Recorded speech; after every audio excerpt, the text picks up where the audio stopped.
as I under the radar by a dream mass, but for me, important for me, no. You are quite a target group near youth.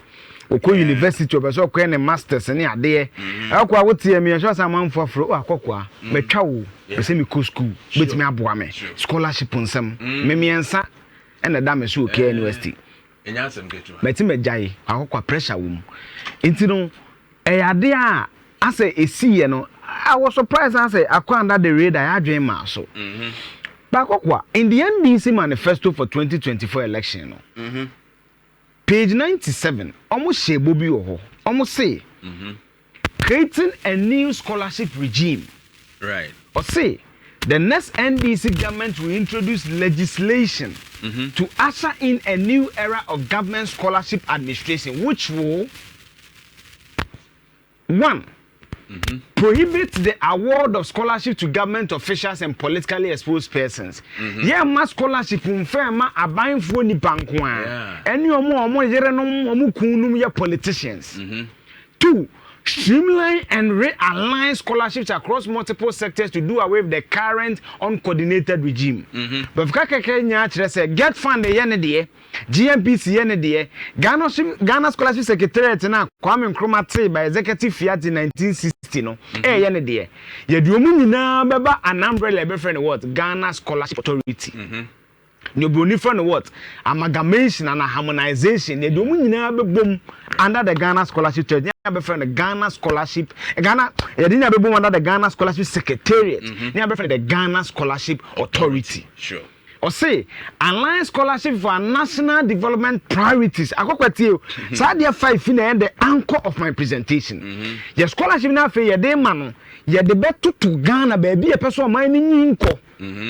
Enti ye kada kokwa kosua de wa ha because o man ni pese e kodi dwuma wa ha. Enti ye penkrofo mu nim de o mesua de no mate sa de na se. Na mda bebo o man ni kanko. Sure. 4, eliminate political patronage. Chronism, corruption and nepotism in the world of government scholarships. Chrono dream.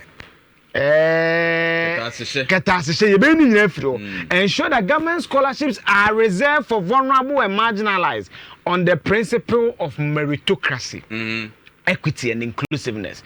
So, when ne papa ya bi constituency chairman ba ndi so no qualify when ya 8 A's requirement ya hye no we meet ya akokwa obroni friend meritocracy fa equity kire say ye anya gender ba ko de bebre na bia ma de bebre ma de bebre equity inclusivity kire say obia ne na ya ne atwa persons living with disability and are differently abled people obia Oya Ugbenio, Oya Fantinio, Oya Chimney, Oya Santinio, Open scholarship na qualify for Bema. O ma me too soon, o pa mo me too so, then you ye the Bema. That is inclusivity. Yeah. Pakokwa, this week BBC go parliament. And it's them one say adriama so no say. Parliament holds consideration of scholarship authority bill. Come we ye ni say gold board there na match one. Na nko ye dia tum. Na kwakwa unse adwuma ne ye intercept document o ha no bi de bibia sende wo na kwakwa amachi me na unse me ba wo share man prompt me tie me ya na kwakwa say the see of parliament or say Parliament has suspended the consideration of the Ghana Scholarship Authority Bill 2025 to allow for further stakeholder engagement following growing public concerns. Right. Ebi na me me so me bobo bill ni mu tokuro bi. Yeah. Kwa ni me bo bill ni ma me dwen say ya suspend ya anye dede ni adwan ko mo pass ya emwaye sa 5 objectives that the NDC person will achieve or the share manifesto mu no the current bill doesn't offer that. Why am I saying so? One, akokwa hade oko bill na call parliament na Maybe Eugene. Ebusia join here Facebook in Nhyira 104.5. Yeah, live or Eugene a project say documents ni nyina nti follow ye na fe. We exclusive. Yeah. Exclusive to Nhyira. Sure. I will say the governing board of the authority. The governing body of the authority is a board consisting of a chairperson, one representative of the following ministries. Ministry responsible for education. Ministry responsible for finance. Labor, jobs and employment. Youth and empowerment and development. Minister responsible for foreign affairs. And the Director General himself. No, so become one representative for Attorney General, AGI, Director General, and 4 persons nominated by the prayer, at least one of whom should be a woman. I got more issues. Why?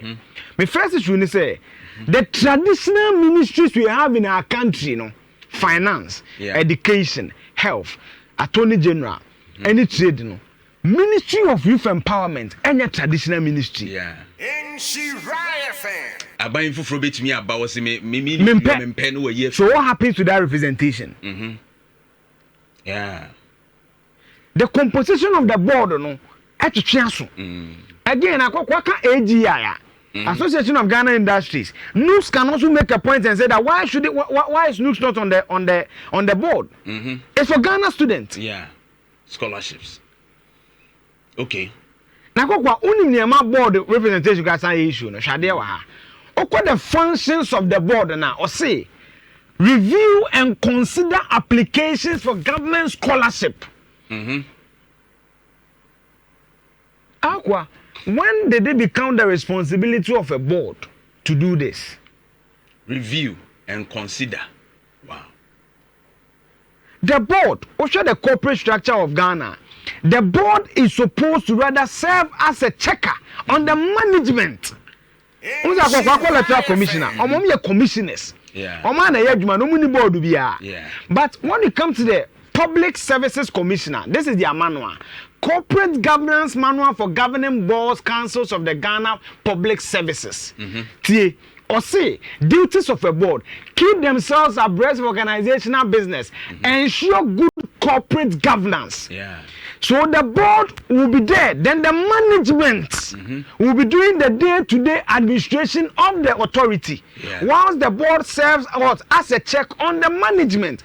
But okay, at the end, or say the board will rather review and consider applications for government scholarship. There's a first stage now, no, they will be working over there. Yes. First stage, and as a worker say, who applies to KNUS here? Who's the KNUS for academic board? Eugene qualify KNUS, and you KNUS be this Eugene, but the governing council of KNUS, and the bear is Eugene. So who will check on the board when this process is not followed? Eugene, common duties, no, kakra. I said, many public services, yes, public services, yes. Or say, ensure critical review of all proposals, and other issues placed before the board. Exactly. So it should be like Director General. And yes, then probably proposals they will place it before the board. Yes. But the first stage, as a board, no. KNUS the governing council determine applications. So but the academic board of KNUS is there. The academic board in this instance I'm certain is the management of the Ghana Scholarship Authority. Now go one name administer scholarships. How does the board administer scholarships? No, what the board must do is rather be, they must determine the criteria and terms for the award of the government scholarship.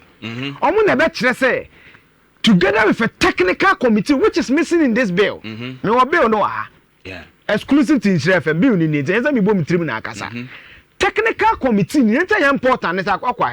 When you look at the ministry, how in addition about Ghana or a lawyer, on your educationist.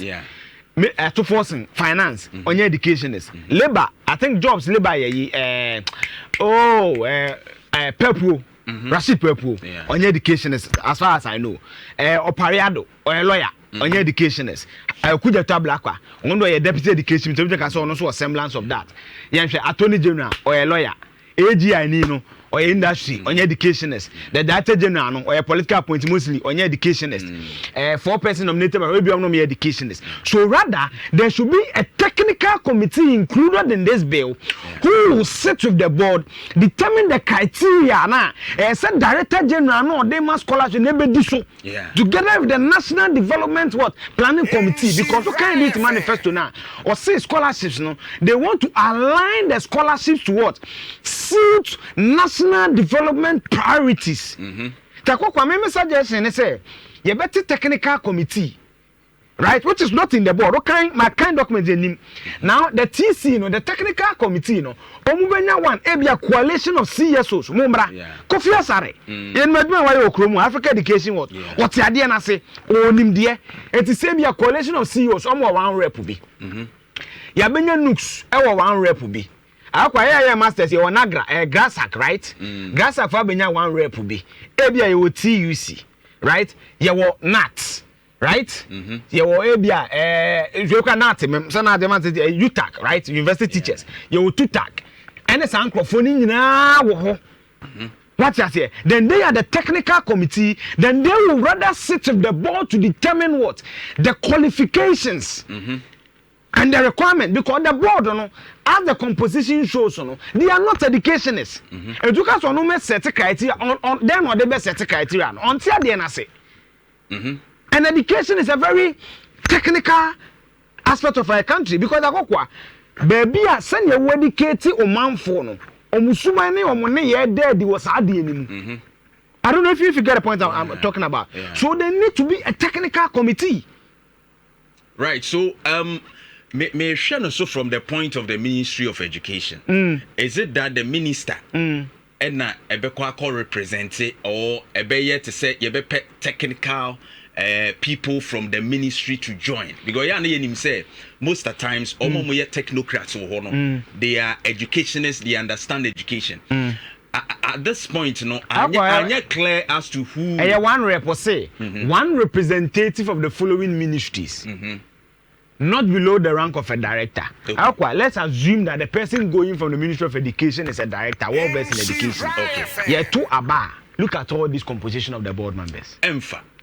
Yeah. Rather, who empower the director general? No man is our criteria and clear guidelines na streamline for him. Rather, the board can check.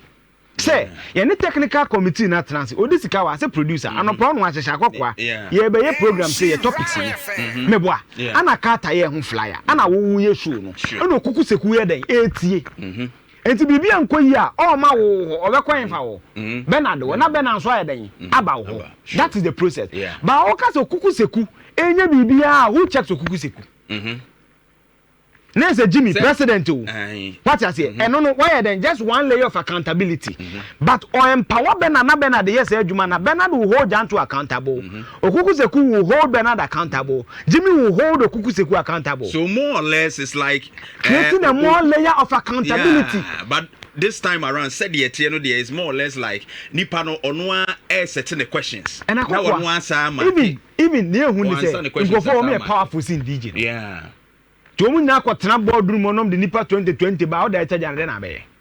Sure. I don't know if you get the point I'm talking about. But the director general na the scholarships rather with a technical committee guiding the direction together with the board na ebeboa. Na kwakwa de ba kunso me hu I didn't say. Yes say amalgamation of the various scholarships. But kwakwa okay transition periods na hwade bi. Or say the rights, assets, obligation and liabilities of the scholarship secretariat in existence immediately before the coming into force of this act are transferred to the authority established under this act, and accordingly proceedings taken or against the scholarship secretariat may be continued or against by the authority established under this act. How can me get fund wa ha? Kesa me transition period na me tiate me fair lawyers no mo ka chairman say wo amalgamate bibia in case any can say then get fund GMPC, all their rights and liabilities and obligations are transferred under the authority.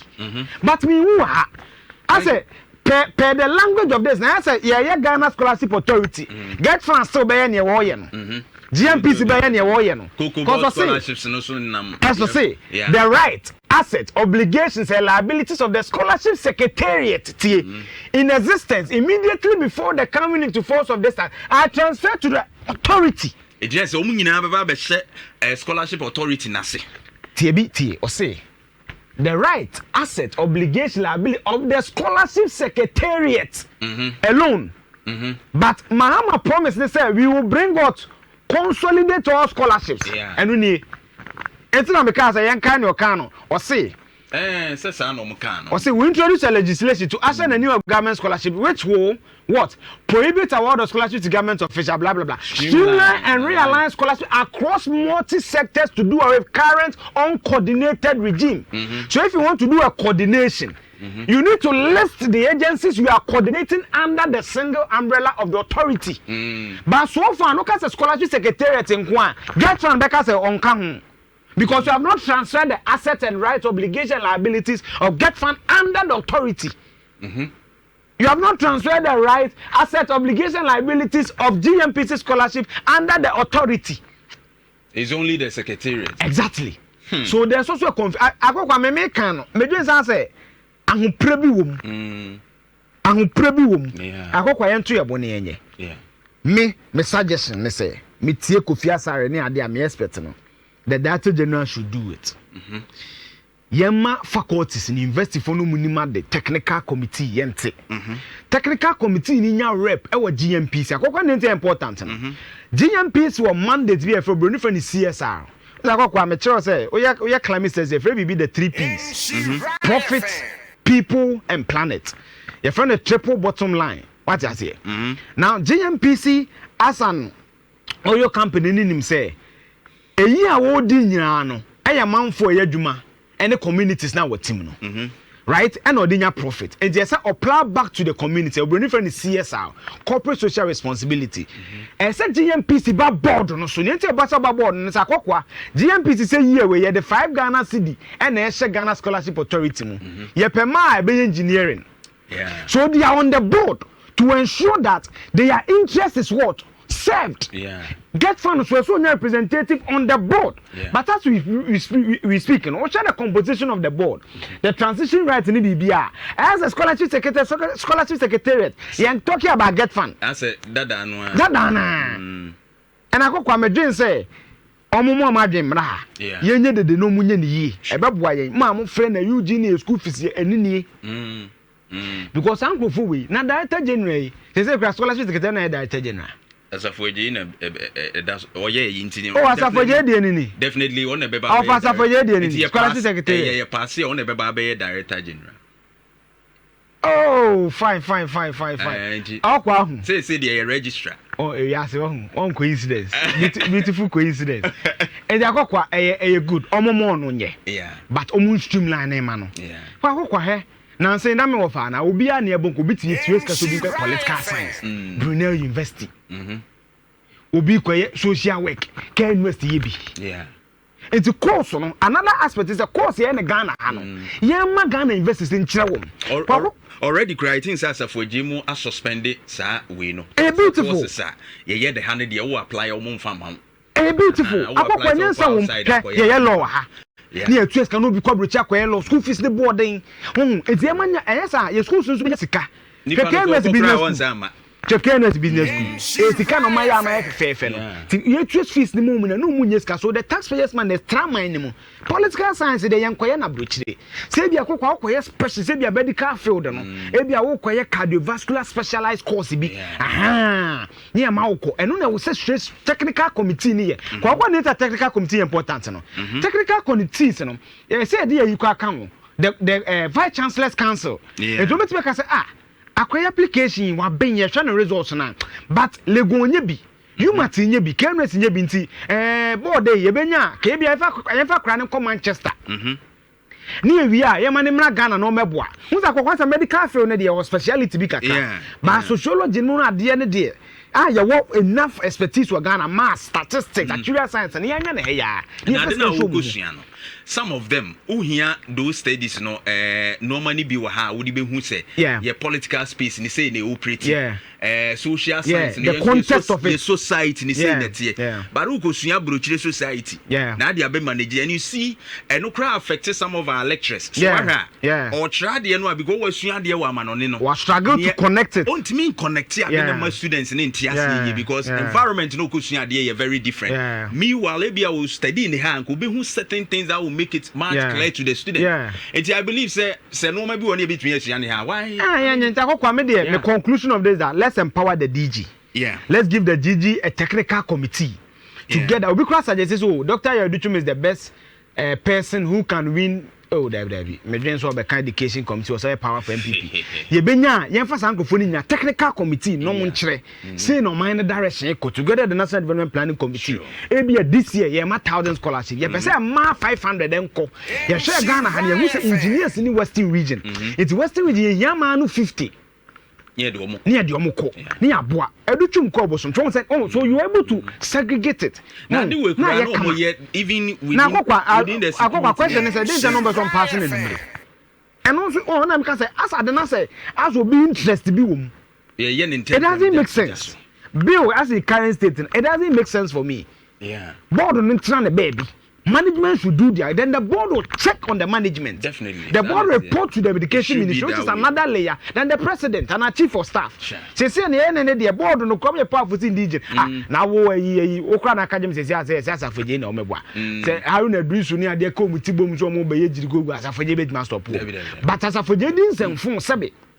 Wanye bibi ya because of how na seniority any ade no they can check on him but because how na nkwaya na ade na board members ko musuro no because after all the president will do this appointment consultation with the education ministry because the agency is under the education ministry so the interest of the education ministry at the end of the day will be served education ministry so enipa okokosa na ere no me inkrofo is I check be go no but you interest wa anamanfo ye ipa interest ye remfi ye akwa me second